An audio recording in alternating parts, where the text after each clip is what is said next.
वो सारी शब्दावली, सारे व्यवहार, सब कुछ यहाँ लागू कर दीजिए, फिर ठीक है, पर ऐसा संभव नहीं है,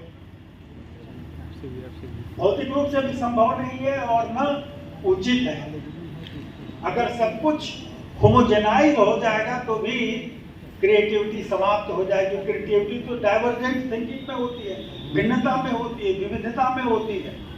तो सांस्कृतिक ज्ञान को, सांस्कृतिक मानकों को, सांस्कृतिक मूल्यों को ग्रहण करके ही मनोविज्ञान आगे बढ़ सकता है, अपना भी कल्याण कर सकता है, अपने समाज का भी कल्याण कर सकता है। अन्यथा यह जो डिस्कनेक्ट है, जो दूरी है, वह निरंतर बनी रहेगी। जिन बातों की ओर इशारा बदनाव जी ने किया था वो कहीं और से नहीं, यहाँ के अपने अनुभव से उपजी हुई वो बातें थी। यह अलग बात है कि अब उसको एक नए ढांचे में रख करके psychology of flow, psychology of humility, forgiveness और जाने क्या क्या हम पॉजिटिव साइकोलॉजी में पेश करते हैं, खुश हो देते हैं, उसकी भी अपनी सीमाएं हैं। और कहीं न कहीं हमको यह विचार करना पड़ेगा कि सस्टेनेबल व्यवहार क्या होगा। जो व्यवहार हम कर रहे हैं वो सस्टेनेबल नहीं है, हमारी यहाँ तक गड़बड़ हो रही है। लॉन्ग टर्म में उसके बड़े ऋणात्मक परिणाम होंगे, इसके संकेत मिल रहे हैं। महर्षि पतंजलि ने बहुत पहले कहा था, अहिंसा, सत्य, अस्तेय, अपरिग्रह। अहिंसा और सत्य का अर्थ तो हम जानते ही हैं, अपरिग्रह माने जितनी जरूरत उतना ही रखो। हम सब लोग जरूरत से ज्यादा रखे हुए हैं, शेष लोग भूखे मरे। हमने अभ्यास कर लिया कि ज्यादा से ज्यादा रखने में ही हमारी उन्नति है। लेकिन अरबपति जो है, चाहे वो एलन मस्क हो या बिल गेट्स हो या अंबानी हो या अडानी हो या जो भी हो, अंततः उनकी आंख में वो के अंदर क्या जाता होगा, रोटी शरीर में क्या चीज होगा जो कि प्रवेश कर सकता है, उपयोग में आ सकता है। ये बड़ा भयंकर सवाल है ये। हम जिस तरह के लोभ को एक आवश्यक हिस्सा उन्नति का मान चुके हैं, वह बहुत बड़ा बात है। लोभ का मनोविज्ञान कैसे कम हो, ये अगर हम सूत्र नहीं खोज पाते हैं तो बड़ा संकट पैदा होने वाला है। हमारे लिए यह प्रश्न है, और यह लोभ अगर थोड़ा हम कम करते हैं तो समाज की उन्नति हो सकती है। बहुत पहले यह बात कही गई थी, सर्वे भवन्तु सुखिनः सर्वे सन्तु निरामया। तुलसीदास ने कहा, सिय राम मैं सब जग जानी, करहु प्रणाम चोरी जुग पानी। द होल वर्ल्ड सिय राममय है। ये और नहीं तो क्या है जो कहा जाता है, सर्वम खल्विदम ब्रह्म, वही बात वो भी है। तो ये कहने का हिम्मत करने वाला जो आदमी है, जिसका नाम है विवेकानंद, वो कहता है कि आत्मना मोक्षार्थम जगत हिताय, अपने मोक्ष के लिए और जगत के हित के लिए। उनके रामकृष्ण मिशन का यही लक्ष्य वाक्य है। तो हमको कहीं न कहीं परहित की या सुख के पाने की जो वृत्ति है, उसको दूसरे में कहीं केंद्रित करनी पड़ेगी, और यह मानना पड़ेगा कि हम भी वही हैं, तुम भी वही हो, और कहीं न कहीं हम में तुम में समानता है।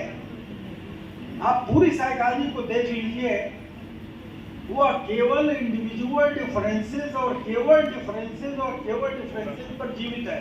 हाँ। कि तुम अनेकों हो, अनोखे हो, अद्वितीय हो, बिल्कुल फर्क हो, तुम मनुष्य नहीं हो, या तुम मनुष्य हो तो दूसरा मनुष्य नहीं है। हम इसकी ये तो कहते हैं समानता तो सबको पता है, भिन्नता हमको पता करनी है, लेकिन समानता व्यवहार में ले आना ये बहुत बड़ा लक्ष्य है। अगर गांधी जी ने कहा कि हम थोड़ा कपड़ा पहनेंगे उतना ही जितना कि दूसरा पहन सकता है, उतना ही खाएंगे जितनी हमको जरूरत है ताकि दूसरा भी खाना खा सकता है, उतना ही रखेंगे जितनी हमारी जरूरत है, हमारा अकाउंट बंद करवा दो, उन्होंने लिखा। उनकी नजर में ईशावास्योपनिषद आया था। वो लिखते हैं, जिसका पहला वाक्य है, ईशावास्यमिदं सर्वं जगत यत् किंचित जगत्याम, यदि संसार में जो कुछ है वो सब ईश्वर द्वारा ऑक्युपाइड है, रिजर्व है। भैया तुम अपने नाम पर ये मकान कहाँ से करा रहे हो, तुम्हारा है ही नहीं है ये। आप तो केवल उसके ट्रस्टी हो सकते हो, गांधी जी के शब्दों, न्यासी, क्या उसके रक्षक हो सकते हो, उसके भक्षक नहीं हो सकते। इसलिए तेन त्यक्तेन भुंजी था माँ गृह धनम, अर्थात प्रसाद मांग करके थोड़ा खाओ, त्याग के साथ भोग करो।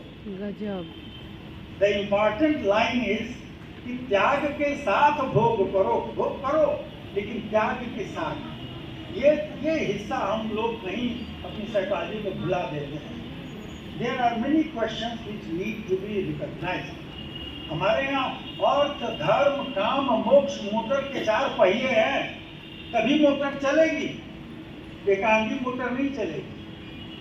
धर्म के अभाव में अर्थ का साधन करेंगे तो वही होगा जो आज अडानी जी का हो रहा है, या और भी बहुत सारे लोगों का हुआ है और आगे भी होगा, चाहे मलैया हो, चाहे चवैया हो, जो भी हो। ये प्रश्न बड़ा गंभीर है। धर्म जो है वो पूजा पाठ नहीं, धर्म जो जीवन का तत्व है, जो सबको जीवित रखने वाला है, जो दूसरे को भी महत्व देता है। मैं समझता हूँ कि भारतीय चिंतन में बहुत सारा ऐसा है जो हमने अनावश्यक मान करके छोड़ दिया है, जिसको कम्युनल मान करके छोड़ दिया है, जिसको व्यर्थ मान करके छोड़ दिया, उस पर भी विचार करने की जरूरत है। उसको धो पोछ करके आप प्रयोग में ले आए। मैं समझता हूँ कि भारतीय ज्ञान परंपरा के बहुत सारे ऐसे तत्व हैं जो आज के जीवन में भी उपयोगी है। पॉजिटिव साइकोलॉजी में जो लेटेस्ट खबर है वो यही है कि जिनको हम हैप्पीनेस के नाम पर इतना हल्ला मचा था, वो हैप्पीनेस भी खतरनाक है। हैप्पीनेस के नेगेटिव इफेक्ट्स हैं, पढ़िए आप जाकर। ताजी खबर ये है, डार्क साइड ऑफ हैप्पीनेस, ये अनुभव किया जा रहा है। तो जो लोग है या हम अपने ईगो का विस्तार करते चलते हैं, वो कहीं न कहीं बाधक मॉडल है। ज़्यादातर हमारा साइकोलॉजी का मॉडल उसी दिशा में रहा है। यह संतुलन हमें ले आना पड़ेगा। यदि हम जीवन चाहते हैं, समाज का विकास चाहते हैं, तो दूसरे का भी विकास हो, इसका अवसर दिया जाना चाहिए। अंत में मैं यही कहूँगा कि गांधी जी ने अपने प्रिय भजन में कहा है, भैया वैष्णव जगत को तेरे कहिए, ये पीर पर आई जाने रे। महात्मा गांधी की स्मृति में यह विश्वविद्यालय है, और मैं भी एक विश्वविद्यालय में 5 वर्ष कुलपति था, जो कि महात्मा गांधी की स्मृति में है।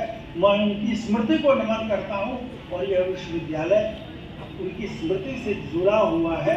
और मैं आशा करता हूँ कि आप इन प्रश्नों पर विचार करेंगे। बातें बहुत सारी हैं और यह समय नहीं है कि उन पर अधिक विस्तार से बात की जाए। मैंने अधिक समय ले लिया, मैं इसके लिए यदि जरूरी है तो क्षमा प्रार्थी हूँ। आप सबको बहुत बहुत धन्यवाद कि आपने मुझे बुलाया।